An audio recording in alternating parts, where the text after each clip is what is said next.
चपाती, भाजी, भात, डाळ खाऊन कंटाळा आला असेल ना? डोंट वरी. जाणून घेऊया आपल्या या झटपट मसाले भाताची रेसिपी. इथे मी 3 वाटी तांदूळ स्वच्छ धुवून घेतला आहे. सोबतच कच्चे शेंगदाणे. हे सर्व मिक्सरमध्ये बारीक करून घ्यायचे आहे. तेल चांगले तापल्यावरती त्यात कांदा परतून घ्यायचा आहे. त्यानंतर त्यात मोहरी व जिरं घालायचे आहे.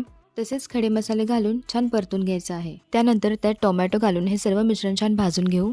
हे सर्व चांगले भाजल्यावरती आपण बारीक केलेला मसाला यात घालणार आहोत.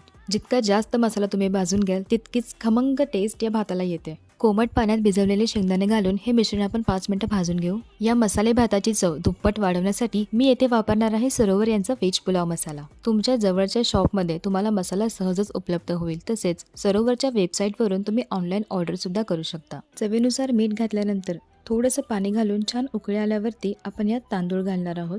गरजेनुसार पाणी घालून हा भात शिजवून घेऊ व उकळी आल्यावरती मी यात 2 चमचे तूप घातले आहे. सरोवर व्हेज पुलाव मसाला वापरून तयार केलेला खमंग मसाले भात खाण्यास तयार आहे.